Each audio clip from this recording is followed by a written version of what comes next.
2025 में भी लोग वही गलती कर रहे हैं जो वो हर साल करते आए हैं। पुअर लोग पैसा ऐसे एसेट्स में लगाते हैं जो उनके पैसे की वैल्यू कम कर देते हैं, और वही चीज़ रिच लोग अवॉइड करते हैं। सिर्फ पैसा नहीं, माइंडसेट का गेम है। आज के इस वीडियो में हम बात करेंगे उन 3 एसेट्स के बारे में जो अमीर लोग बिल्कुल नहीं करते। आप भी खरीद रहे हो सकता है ये वीडियो आपकी फाइनेंशियल सोच ही बदल दे। तो बने रहिए एंड तक, क्योंकि हर मिनट पर एक नए आई ओपनिंग इंसाइट्स मिलेंगे जो आपको पैसे की गेम समझा देगी। शुरू करते हैं एसेट नंबर 1 से, सबसे कॉमन और सबसे एक्सपेंसिव गलती। एसेट नंबर 1 है लग्जरी कार्स। हाँ, वही गाड़ी जो आप EMI पे लेते हो, सोशल मीडिया पे दिखाते हो और सोचते हो कि सक्सेस का सिंबल है। लेकिन सच ये है कि अमीर लोग unless they are car collectors luxury car को एज एन इन्वेस्टमेंट नहीं देखते, क्योंकि सिंपल लॉजिक है, डेप्रिशिएशन। एक लग्जरी कार शोरूम से निकलते ही अपनी 20 से 30% वैल्यू लूज कर देती है, और 3 साल में तो वैल्यू आधी से भी कम हो जाती है। जी हाँ, फिर भी लोग खरीदते हैं सिर्फ दिखावा के लिए, और ये माइंडसेट डिफरेंस है अमीर और मिडिल क्लास की सोच में। चलिए एक एग्जांपल लेते हैं। सपोज आपने 20 लाख की कार खरीदी, 3 साल बाद उसकी रीसेल वैल्यू हो जाएगी लगभग 8-9 लाख। बीच में इंश्योरेंस सर्विस, फ्यूल सब मिला के आपने उस गाड़ी पे 5 से 6 लाख उड़ा दिए। टोटल कॉस्ट हो गया आपकी गाड़ी का लगभग 25 लाख।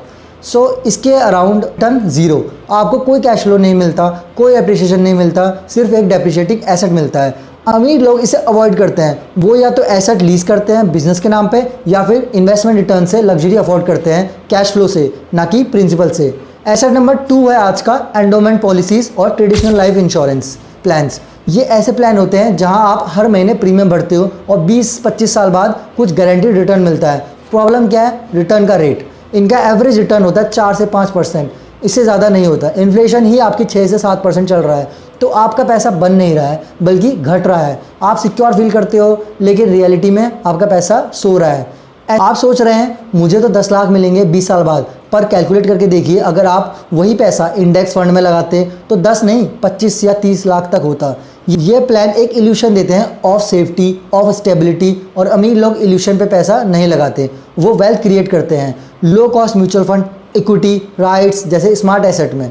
ट्रेडिशनल प्लान में पैसा बंद हो जाता है, लिक्विडिटी भी नहीं, रिटर्न भी नहीं, तो आप क्या खरीद रहे हो? सिर्फ एक एश्योरेंस की फीलिंग। आपको लगता है एटलीस्ट टैक्स सेविंग तो हो रहा है, लेकिन सोचिए आप टैक्स बचाने के चक्कर में 1 लाख इन्वेस्ट करते हो, लेकिन 20 साल में सिर्फ 1.5 लाख मिलता है।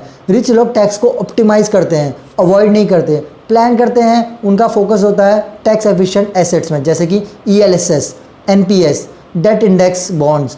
और सबसे बड़ा सीक्रेट, रिच लोग हर साल अपना टैक्स प्लान अपडेट करते हैं एडवाइज़र के साथ बैठ के। वो रैंडम प्रोडक्ट या पॉलिसी एजेंट के कहने पे पैसा नहीं लगाते हैं। आज के लिए एसेट नंबर 3 है expensive education loan for low ROI degrees. जैसे कि हाँ, वो 20 से 30 लाख का फॉरेन डिग्री जिसका रिटर्न अनसर्टेन है। आज के ज़माने में लोग डिग्री के लिए लोन ले लेते हैं बिना ही सोचे कि उस डिग्री का रिटर्न क्या होगा। अमीर लोग हर इन्वेस्टमेंट इंक्लूडिंग एजुकेशन को ROI की लेंस से देखते हैं। उनका कहना है अगर पैसा लगा रहे हैं तो उससे 5x 10x रिटर्न आना चाहिए, चाहे वो डिग्री हो या फिर बिजनेस। मिडिल क्लास माइंडसेट बोलता है डिग्री लो नौकरी लग जाएगी, लेकिन रिच लोग कहते हैं स्किल लो, अपॉर्चुनिटी क्रिएट करो।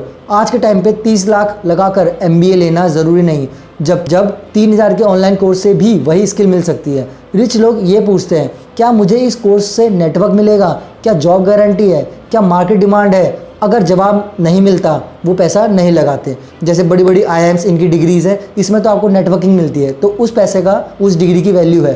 बट आप नॉर्मल किसी भी लो टियर कॉलेज में जाते हो, उसका फ़ायदा नहीं है। एप्रिशिएशन सिर्फ फिजिकल चीज़ों में नहीं होती, नॉलेज और डिग्री भी आउटडेटेड हो सकती है। हर 3-5 साल में मार्केट की डिमांड बदल जाती है। अगर आपने आउटडेटेड कोर्सेज पे पैसा लगाया तो आपके पैसा और टाइम दोनों वेस्ट हो जाते हैं। रिच लोग कंटिन्यूसली अपस्किल्स करते हैं, वो भी टारगेटेड वेज में। वो देखते हैं ये स्किल मुझे पैसा कमा के देगा या नहीं। आप भी हर पैसा लगाने से पहले ये सवाल ज़रूर पूछिए, ये पैसा मल्टीप्लाई करेगा या सिर्फ मेंटल सेटिस्फेक्शन देगा। आज के लिए नंबर 4 पर एसेट है loan for option and future trading. और अब बात करते हैं सबसे डेंजरस ट्रेंड की, लोन लेके ऑप्शन ट्रेडिंग या FNO में पैसा डालना। आजकल सोशल मीडिया इन्फ्लुएंसर के वीडियोस देखकर लोग पर्सनल लोन लेकर ट्रेडिंग करने लगते हैं। रिच लोग कभी भी लेवरेज ट्रेडिंग में पर्सनल या अनसिक्योर्ड लोन यूज़ नहीं करते हैं। उसका सिंपल रूल है, रिस्क लेना है तो लॉस अफोर्ड करना आना चाहिए। लोन का पैसा किसी और का होता है और लॉस आपका। इसका मतलब है कि आप डबल प्रेशर में आ जाते हो, मार्केट से भी और इंटरेस्ट का भी। FNO एक जीरो सम गेम है जहां आपके सामने हमेशा एक इंस्टीट्यूशनल प्लेयर होता है और लोन लेके खेलना that's a shortcut to financial disaster. तो दोस्तों ये थे 4 ऐसे एसेट जिसमें अमीर लोग पैसा नहीं लगाते। Number 1 depreciating luxury cars, number 2 low return insurance policy, number 3 high cost low ROI education loans, number 4 pay loan लेके ऑप्शन ट्रेडिंग करना। अगर आप इन सब चीज़ों से बच गए तो आपका वेल्थ ऑटोमेटिकली कंपाउंड होना शुरू हो जाएगा। रिच लोग पैसा बनाते हैं रिस्क को समझ के, ना कि ब्लाइंडली फॉलोइंग ट्रेंड्स। आप भी सेम कर सकते हो, बस माइंडसेट शिफ्ट चाहिए। वीडियो पसंद आया तो लाइक करो, कमेंट करो और सब्सक्राइब करो, क्योंकि ऐसे ही कंटेंट से होती है असली फाइनेंशियल लिटरेसी। जी हाँ, तब तक के लिए शब्बा खैर, मिलते हैं अगली वीडियो।